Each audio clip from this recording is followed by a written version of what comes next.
Jean Guillou, ce n'est pas une surprise que de savoir que vous êtes l'auteur d'une œuvre inspirée par Saint John Perse, Éloge, parce que la puissance de ce poète est aussi grande que vous, je veux dire que votre puissance de créateur et aussi, si je peux dire, de la puissance de votre instrument.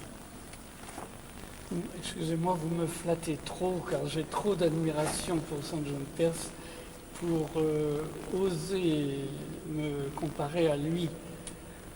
La surprise pourrait venir du choix que vous avez fait d'une œuvre qui n'est pas la plus fréquentée de nous aujourd'hui, Éloge, une œuvre qui, au contraire, a suscité l'admiration des grands contemporains, en particulier de Claudel, de Proust.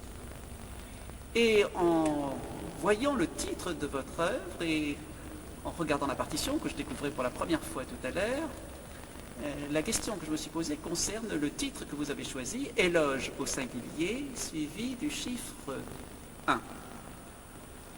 Alors que l'impression d'auditeur que j'ai, et cette impression est confirmée par un texte de vous que j'ai lu, publié dans la Nouvelle Anabase, la précieuse revue persienne, c'est bien l'ensemble de ces 18 poèmes d'éloge que vous avez envisagés. Est-ce que, par conséquent, vous pouvez nous expliquer pourquoi ce singulier et ce singulier renforcé par le chiffre? Oui, la raison en est simple. En fait, c'est parce que, à l'origine, quand j'ai eu d'abord l'idée d'écrire cette musique sur ce poème, j'ai pensé faire plusieurs œuvres autour de ce poème, en somme. Et donc c'est la raison pour laquelle j'ai appelé Éloge 1. Et puis il n'y a pas eu de suite, vous savez, on est entraîné à écrire des œuvres, ensuite j'ai été porté par d'autres sujets qui m'ont empêché en somme de revenir sur celui-ci. Et il n'est pas dit que je ne le ferai pas, du reste, dans quelque temps. Parce que, évidemment, ce poème mérite beaucoup de commentaires et même de commentaires musicaux. Il m'est arrivé la même chose parce que j'ai fait aussi un commentaire sur l'œuvre de Henry James, The Turn of the Screw. Et cette œuvre, je l'ai appelée Scène d'enfant. Et là aussi, j'avais mis Scène d'enfant numéro 1, ce qui était dangereux parce que là non plus, il n'y a pas eu de numéro 2. Mais de toute façon, je pense qu'un commentaire musical ne peut être que, bien sûr, éminemment personnel et surtout fragmentaire. Malgré le fait que dans cette œuvre déjà j'ai voulu essayer d'illustrer certaines idées du poème, certains éléments particuliers, mais il y a beaucoup d'autres idées à illustrer. C'est une œuvre encore récente, elle a été, je crois, créée en 1995.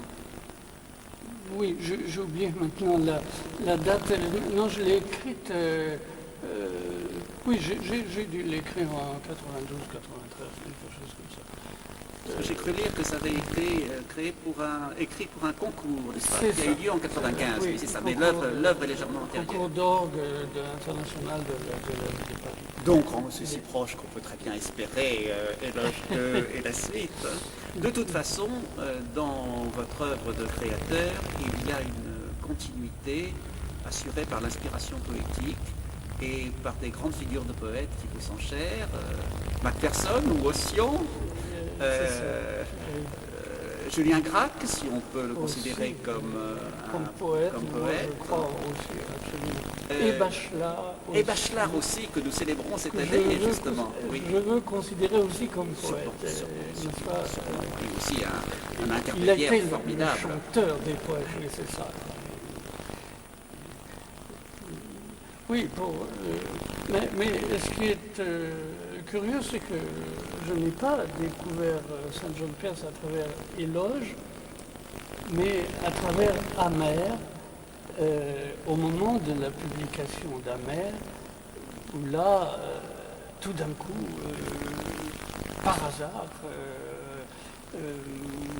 j'étais amené devant un poste de radio à un moment où il y avait une émission faite par Stanislas Fumet sur Amer. Et Stanislas Fumet, dans cette émission, entre ses commentaires, lisait des passages d'Amer. Et là, tout d'un coup, j'ai eu l'impression, évidemment, d'être mis devant un texte totalement nouveau, une sorte de flamboiement à la fois de la langue et de l'idée en même temps, qui était quelque chose de tout à fait nouveau. Et alors après, bien sûr, quand j'ai lu les autres œuvres, et notamment en commençant par Éloge, et Dieu sait si les deux poèmes sont différents, bien sûr. L'évolution de Père, c'est sensible. Et là, ce qui m'a frappé, je comprends très bien que les contemporains de Saint-Jean-de-Perse, au moment où il a publié Éloge, étaient absolument fascinés par cette œuvre qui tout d'un coup faisait surgir la poésie d'idées éminemment corporelles, terrestres, sensuelles, oui. On voit cet homme, le songeur, n'est-ce pas, qui est l'homme le plus simple, le plus rustre en même temps, et qui est une sorte de prophète dans ce Cette figure du songeur qui apparaît dès Éloge 1, alors le premier poème d'Éloge, et qui, je crois, est au centre de l'œuvre telle que vous l'avez conçue. Oui, c'est le commencement et la fin en même temps, parce que j'en ai fait, en effet, avec l'idée de l'amitié, l'amitié de mes genoux, et que j'ai voulu évoquer dès le début.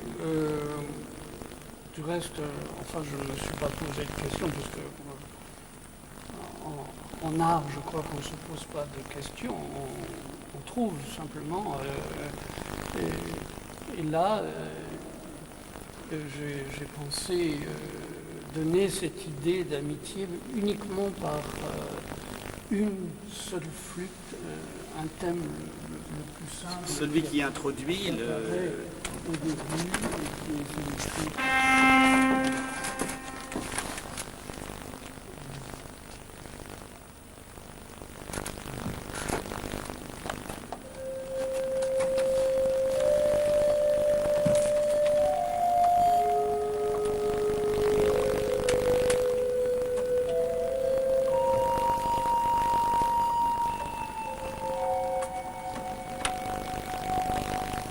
Et ça se clôt aussi sur lui, n'est-ce pas? Oui. Ce qui est parfaitement conforme à la série des éloges, puisque ce songeur apparaît dans le premier poème, et dans le dernier vers, le mot amitié apparaît.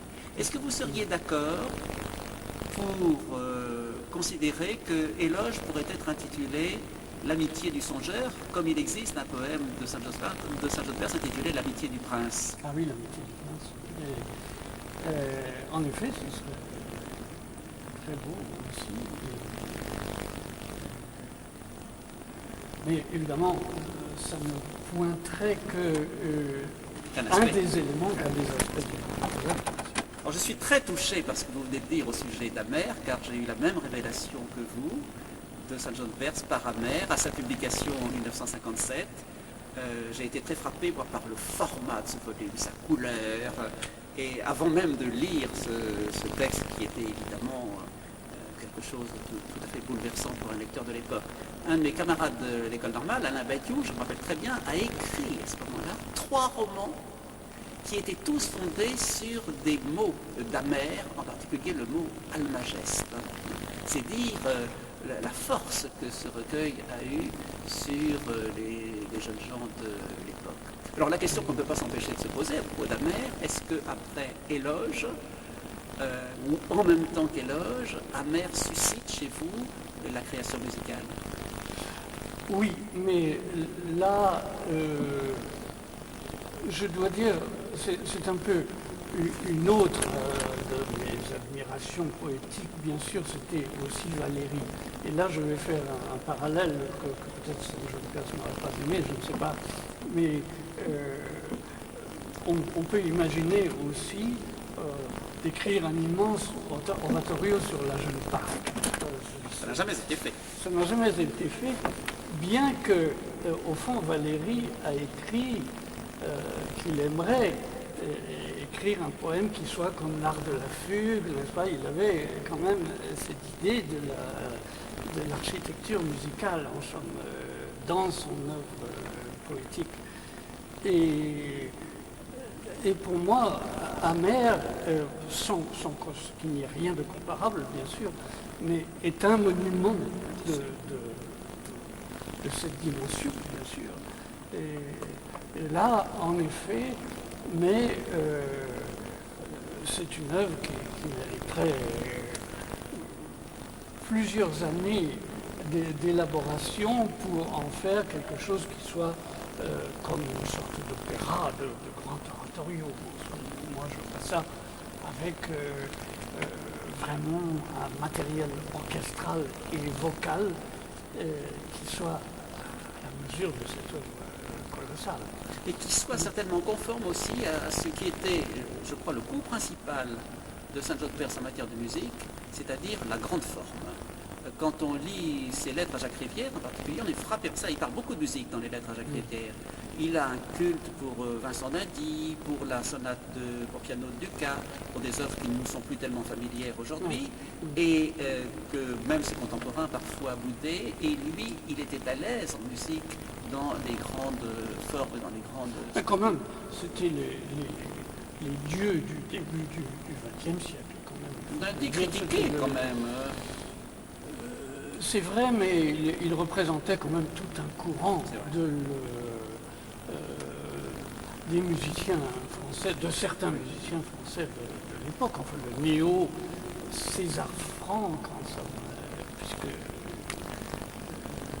Dindy qui est un élève de Franck. César Franck qui a utilisé les idées de César Franck que César Franck lui-même n'aurait jamais pensé, du reste, exploité comme la base d'une école quelconque.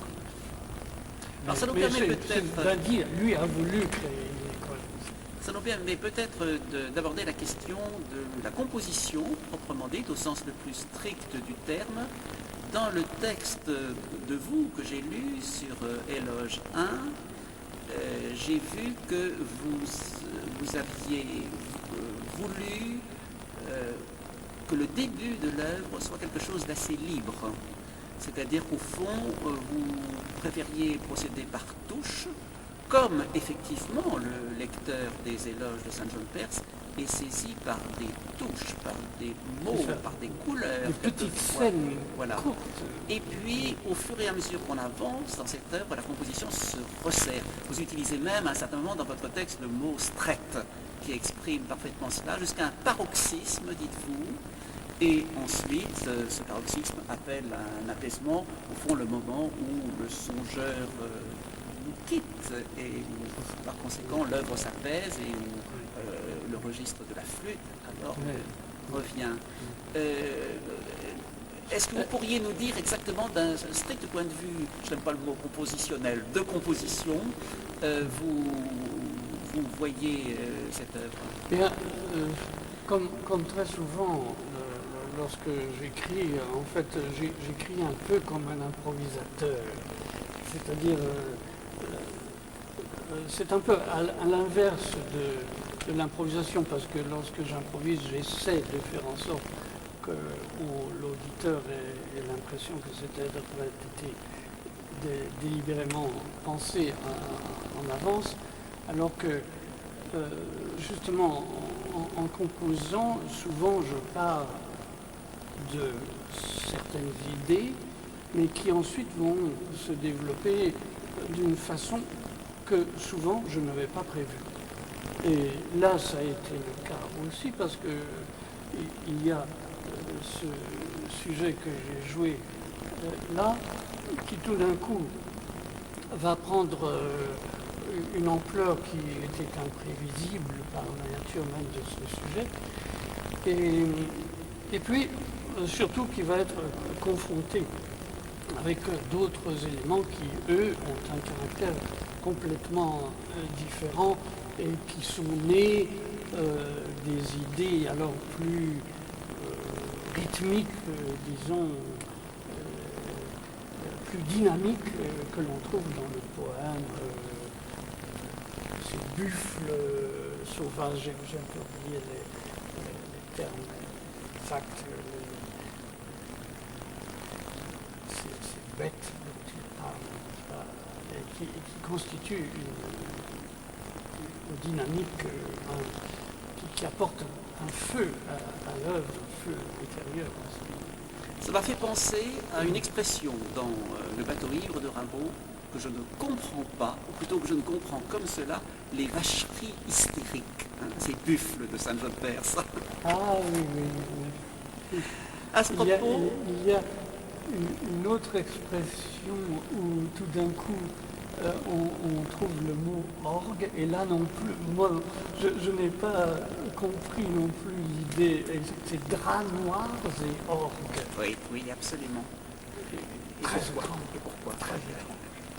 Parce que il y a, alors ça c'est une idée certainement qui va très loin. C'est après le déluge, c'est à la fin d'après le déluge, dans les illuminations. Ah oui, c'est ça. Et oui, là, il y a dans Saint John Perse une expression, notamment dans Éloge, qui est étonnante, un rapprochement d'idées absolument extraordinaire et qui est terrible, en même temps un jugement sur la civilisation elle-même, quand il dit nous avons, je vais peut-être l'expression, nous avons des prêtres et de la chaux. Ce n'est pas tout à fait ça la citation.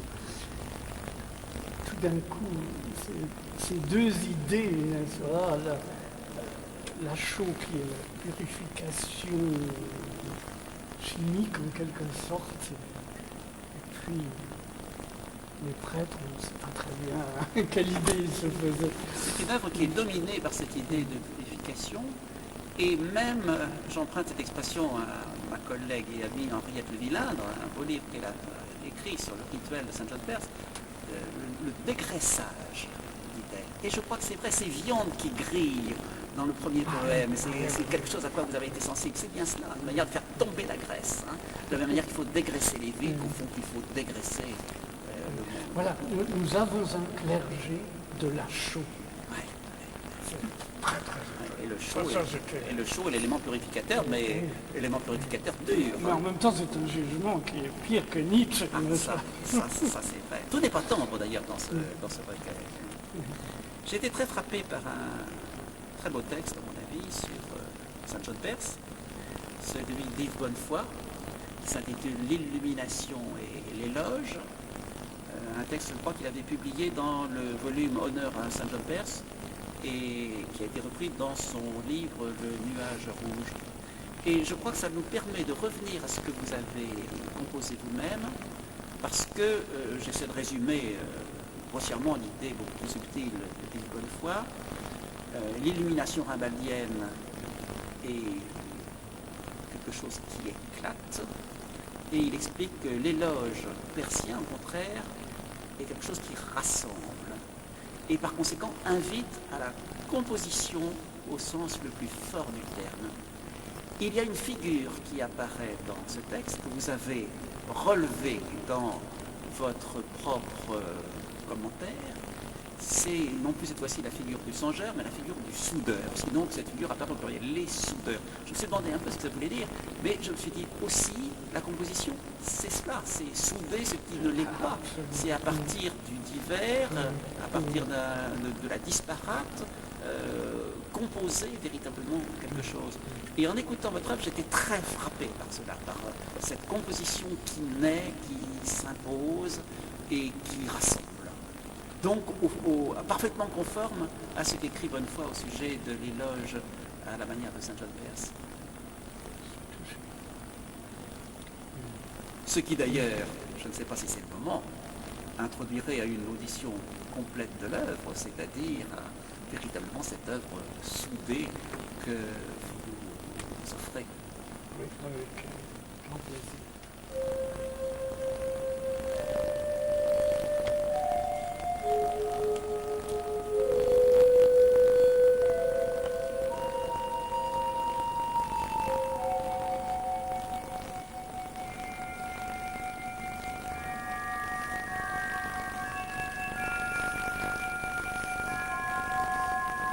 Thank you.